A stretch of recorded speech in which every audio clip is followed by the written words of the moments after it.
राधे राधे दोस्तों। कभी आपने सोचा है, अगर आपका जन्म ही विवादों में हो, अगर आपको अपना कहने वाला कोई ना हो, तो क्या आप टूट जाएंगे या फिर खुद को इतना मजबूत बना लेंगे कि पूरी दुनिया आपको सलाम करे। आज की कहानी है एक ऐसे देवता की जिसे जन्म से ही स्वीकार नहीं किया गया, लेकिन वही आगे चलकर बना बुद्धि का देवता बुद्ध देव। बहुत समय पहले की बात है। स्वर्गलोक में चारों ओर शांति और सौंदर्य का वातावरण था। देवताओं के गुरु बृहस्पति अपने ज्ञान और धर्म के लिए प्रसिद्ध थे। उनकी पत्नी तारा अत्यंत सुंदर और बुद्धिमान थी, लेकिन एक दिन कुछ ऐसा हुआ जिसने पूरे देवलोक को हिलाकर रख दिया। चंद्रदेव, जो अपनी सुंदरता और शीतलता के लिए प्रसिद्ध थे, उनकी चमक इतनी मनमोहक थी कि कोई भी उनकी ओर आकर्षित हो जाए। तारा भी उनकी ओर खींचती चली गई। पहले ये केवल आकर्षण था, लेकिन धीरे धीरे ये एक गहरा संबंध बन गया। एक दिन तारा ने एक निर्णय लिया जिसने सब कुछ बदल दिया। वह चंद्रमा के साथ चली गई। जब ये बात बृहस्पति को पता चली तो उनका हृदय टूट गया। उन्होंने देवताओं से सहायता मांगी। इंद्र भी चिंतित हो गए। पूरे स्वर्ग में हलचल मच गई। एक गुरु की पत्नी चंद्रमा के साथ, ये केवल एक निजी घटना नहीं थी, ये धर्म और मर्यादा का प्रश्न बन गया। स्थिति इतनी बिगड़ गई कि देवताओं और असुरों के बीच युद्ध जैसा माहौल बन गया। चंद्रमा तारा को वापस देने को तैयार नहीं थे और बृहस्पति उन्हें छोड़ने को तैयार नहीं थे। तभी सृष्टि के रचयिता ब्रह्मा जी को हस्तक्षेप करना पड़ा। ब्रह्मा जी ने कहा, ये विवाद और आगे नहीं बढ़ना चाहिए। तारा को वापस बृहस्पति के पास जाना होगा। तारा वापस तो आ गई, लेकिन अब सब कुछ पहले जैसा नहीं था। उनकी आंखों में एक गहरा रहस्य था। कुछ समय बाद तारा ने एक पुत्र को जन्म दिया। वह बच्चा असाधारण था। उसके चेहरे पर तेज था, उसकी आंखों में गहराई थी। लेकिन सबसे बड़ा प्रश्न यह था कि ये किसका पुत्र है। बृहस्पति ने क्रोधित होकर पूछा, ये मेरा पुत्र नहीं है, बताओ ये किसका पुत्र है, इसका पिता कौन है। तारा चुप रही। चंद्रमा ने कहा, ये मेरा पुत्र है। लेकिन तब तक देर हो चुकी थी। उस मासूम बच्चे को कोई अपनाने को तैयार नहीं था। वो बालक, जिसका नाम रखा गया बुद्ध, बचपन से ही एक अजीब स्थिति में था। न पूरी तरह पिता का स्नेह, न समाज की स्वीकृति। जब दूसरे बच्चे खेलते थे, वो अकेला बैठकर आसमान देखता था। उसके मन में एक ही सवाल होता, मैं कौन हूं।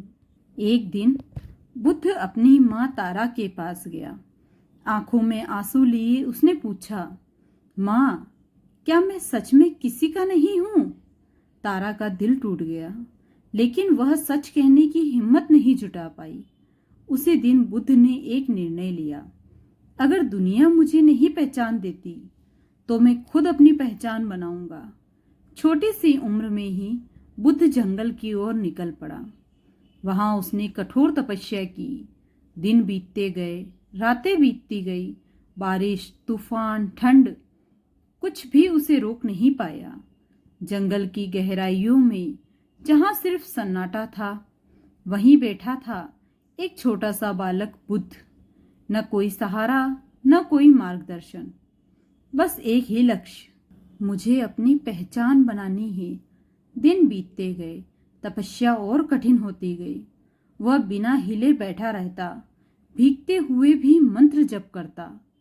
ठंडी रातों में उसका शरीर कांपता, लेकिन उसका संकल्प नहीं डगमगाया। तपस्या के दौरान उसके मन में बचपन की बातें गूंजती रहती। मैं कौन हूँ, मेरा अपना कौन है। कई बार उसकी आंखों से आंसू बहते, लेकिन हर बार वो खुद को संभाल लेता। एक रात जब बुद्ध गहरी तपस्या में लीन था, तभी अचानक चारों ओर अंधेरा छा गया। अजीब अजीब सी आवाजें आने लगी। तुम अकेले हो, तुम्हारा कोई नहीं है। ये सिर्फ आवाजें नहीं थी, ये उसका डर था जो उसे तोड़ने की कोशिश कर रहे थे। बुद्ध ने आंखें खोली और दृढ़ स्वर में कहा, हाँ, मैं अकेला हूं, लेकिन मैं कमजोर नहीं हूं। उसकी ये बात सुनते ही सारी नकारात्मक शक्तियां गायब हो गई। अब उसकी तपस्या और भी तेज हो गई। उसके शरीर से प्रकाश निकलने लगा। उसका मन पूरी तरह शांत हो गया।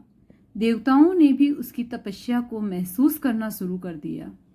स्वर्गलोक में देवता आपस में चर्चा करने लगे। इंद्र बोले, ये बालक कौन है?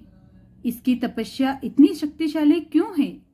बृहस्पति भी चुपचाप सब देख रहे थे। उनके मन में एक अजीब सी भावना थी, क्या यह वही बालक है? धरती पर तारा अपने बेटे को याद करके रो रही थी। हर दिन उनका दिल उन्हें कचोटता। मैं कैसी माँ हूँ जो अपने ही बेटे को सच नहीं बता पाई। उनकी आंखों से आंसू रुकने का नाम नहीं ले रहे थे। सालों बीत गए। अब बुद्ध का शरीर कमजोर हो चुका था, लेकिन उसकी आत्मा पहले से भी ज्यादा मजबूत थी। एक दिन वो पूरी तरह निढाल होकर गिर पड़ा। जैसे ही बुद्ध जमीन पर गिरा, आसमान में एक तेज प्रकाश फैला। पूरा जंगल उस प्रकाश से चमक उठा। वो थे भगवान विष्णु। बुद्ध ने मुश्किल में आंखें खोली और सामने देखा एक दिव्य स्वरूप, शांत, तेजस्वी, करुणा से भरा। प्रभु! उसकी आंखों से आंसू बहने लगे। भगवान विष्णु मुस्कुराए और बोले, बुद्ध, तुमने मुझे अपनी तपस्या से बांध दिया। बताओ, क्या चाहते हो? बुद्ध ने कांपती आवाज में कहा, प्रभु, मुझे कुछ नहीं चाहिए, बस मुझे मेरी पहचान दे दीजिए।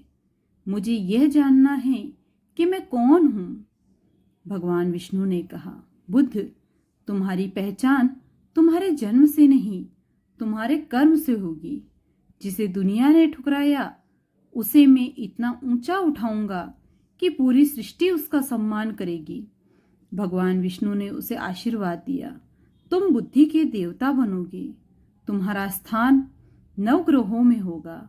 हर मनुष्य तुम्हारी कृपा से ज्ञान प्राप्त करेगा। भगवान विष्णु के आशीर्वाद के बाद बुद्ध अब पहले जैसे नहीं रहे। उनका शरीर तेज से चमकने लगा। उनकी आंखों में गहराई और ज्ञान बरसने लगा।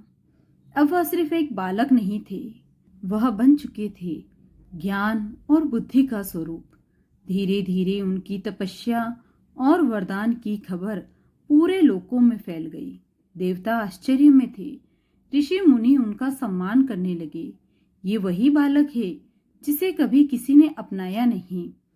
एक दिन तारा को अपने बेटे के बारे में पता चला। वो दौड़ी दौड़ी उसके पास पहुंची। जैसे ही उन्होंने बुद्ध को देखा, उनकी आंखों से आंसू बहने लगे। बेटा! उनकी आवाज कांप रही थी। बुद्ध ने धीरे से उनकी ओर देखा। माँ, आज आप मुझे पहचानने आई हैं।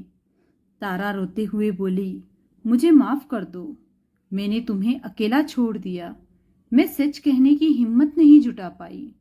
बुद्ध की आंखों में भी आंसू आ गए, लेकिन उन्होंने मुस्कुराते हुए कहा, माँ, अगर आपने मुझे नहीं छोड़ा होता तो शायद मैं खुद को कभी खोज नहीं पाता। आपका त्याग ही मेरी ताकत बन पाया। यह सुनकर बृहस्पति और चंद्रदेव भी वहां पहुंचे। दोनों के चेहरे पर पछतावा था। बृहस्पति बोले, बेटा, मैंने तुम्हें कभी स्वीकार नहीं किया। चंद्रमा बोले, मैं तुम्हारे लिए कुछ नहीं कर पाया।